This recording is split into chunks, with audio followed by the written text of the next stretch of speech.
आपका पालक साहब सेवा समिति के अध्यक्ष यहाँ हॉल में उपस्थित हैं। साथ ही हमारे पूर्व कमेटी के प्रदेश पूर्व कमेटी के सदस्य उपस्थित हैं। यहाँ हमारे मीडिया बंधु, आप सबों को बहुत बहुत धन्यवाद। और हम ये चाहेंगे कि आपके माध्यम से हमारी बात पालक सहायकों की बात सरकार स्तर पर जाए और हमारे जो मांग है, जो हमारी अपेक्षाएँ हैं सरकार से, वो उन तक जाए हमारी बात और हमें उसका न्याय मिले। विगत कुछ महीनों से जो है हम सभी लोग कार्यरत हैं, आंदोलनरत हैं और आंदोलन के क्रम में विभिन्न माध्यमों से सरकार तक अपनी बातों को पहुंचाने की कोशिश की।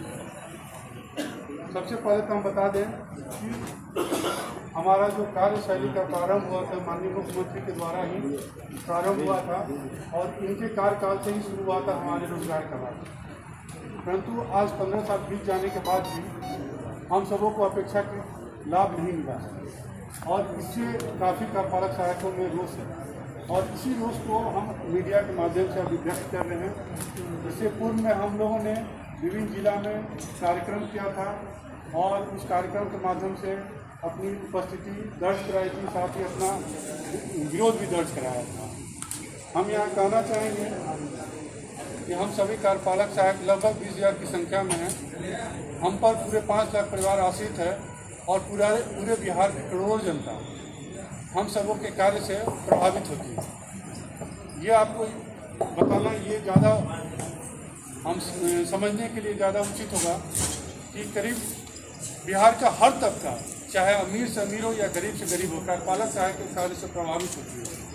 पंचायत में सड़क, गली नली से शुरू होता है और सचिवालय में लोक निवारण के अधिकार, लोक सेवाओं के अधिकार, ये जो प्रमुख कार्य हैं जिससे कि सीधे तौर पर आज बिहार की जनता लाभान्वित है।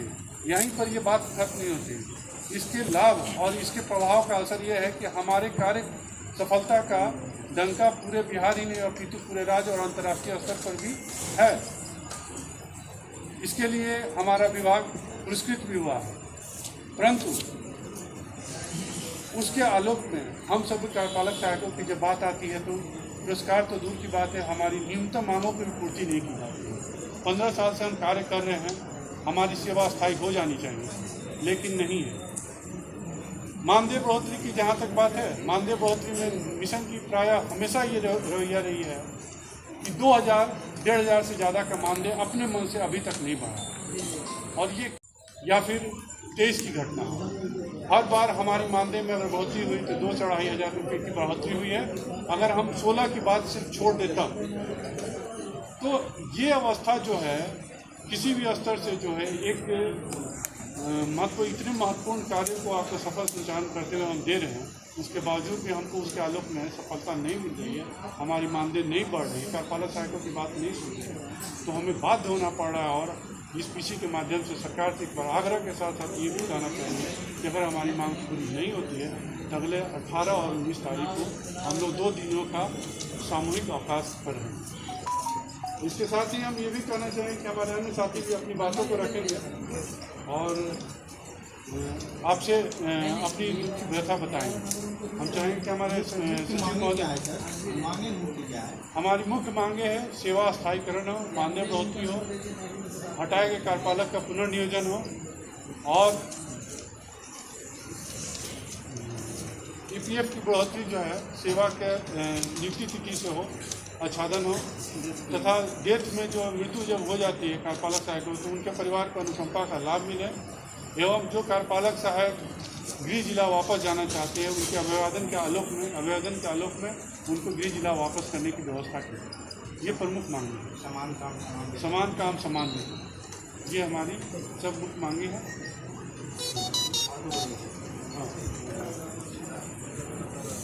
कुछ जिला अध्यक्ष भी लोग हैं हमारे, उन लोग के लिए आप दे सकते हैं अलग अलग लाभ के लिए।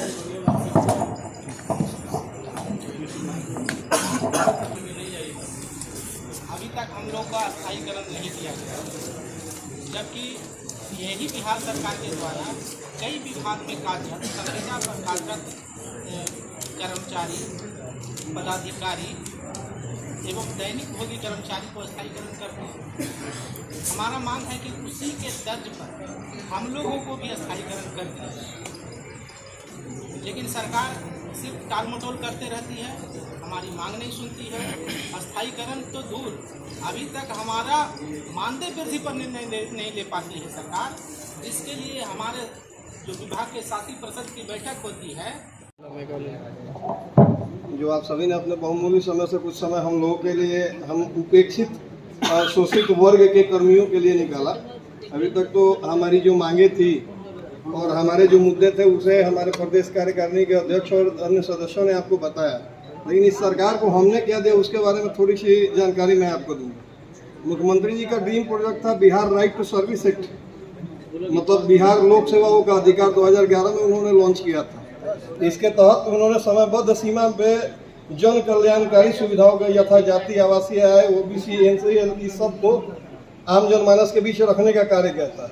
उन सारे कार्यों को यहाँ इस मंच पर बैठे हुए जो कार्यपालक सहायक दिख रहा है, यही कार्यपालक सहायक वर्गों ने अभी तक जनमानस को हाथों में पहुँचाया है, जिसके उपलक्ष्य में बिहार सरकार अन्य राज्यों के प्रशासनिक पदाधिकारियों को बुला के अपने इस मॉडल को दिखाती है और वाहवाही लूटती है कि इस कार्य को हमने किया है। और इस कार्य के पीछे खून पसीना बहाने वाला कार्यपालक सहायक आज भी रोड पर उतरकर अपनी मांगों को मानने के लिए विवश है। दूसरी उपलब्धि आपको बताता हूँ, बिहार सरकार को वर्ष 2020 में डिजिटल इंडिया अवार्ड प्राप्त हुआ था। उसका कारण था कि कोविड के दौरान जो प्रवासी ऐप थे उस पर हमारे कार्यपालक सहायकों ने कोविड के लॉकडाउन के दौरान भी कार्यालय खोलकर और प्रवासियों की मदद की थी, जिसका परिणाम यह था कि यह डिजिटल अवार्ड मिला। देश के कुल 9 राज्यों में बिहार एकमात्र अग्रणी राज्य है जहां पे राशन कार्ड को 100% आधार सीडिंग से संबद्ध कर दिया गया। प्रधानमंत्री आवास योजना हो, मनरेगा हो या पंचायती राज की योजनाएं हो, जो योजनाएं कभी फाइलों में दबी हुई रहती थी, आज एक क्लिक पर आम जनमानस के लिए उपलब्ध है और सारी सुविधाएं पूर्ण पारदर्शिता के साथ आम पब्लिक पोर्टल में उपलब्ध है। यह सिर्फ और सिर्फ कार्यपालक सहायकों के खून पसीने को मेहनत करने की है। अगर ऐसी परिस्थिति में डिजिटल बिहार को सशक्त बनाने वाला कार्यपालक सहायक अगर माननीय सुशासन बाबू के कार्यकाल में उपेक्षित है, तो ये मेरे लिए जितने बड़ी धिक्कार की बात है, इससे बड़ी बात उन लोगों की होगी जो सत्ता के बड़े कुर्सियों पर बैठ के और संविदा के नाम पर हमारा खून पीछने का काम कर रहे हैं।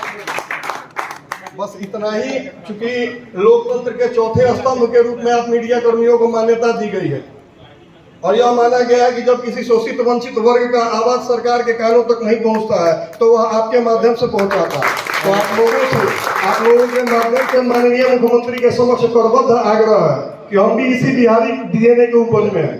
आपने बिना डोमिसाइल के अन्य राज्यों के प्रतिभावान युवाओं को बिहार में रोजगार दिया, लेकिन जो बिहार के प्रतिभाशाली युवा रोजगार और अपनी सामाजिक सुरक्षा के लिए रोड पे भटक रहे हैं, उन पर भी ध्यान दीजिए सरकार।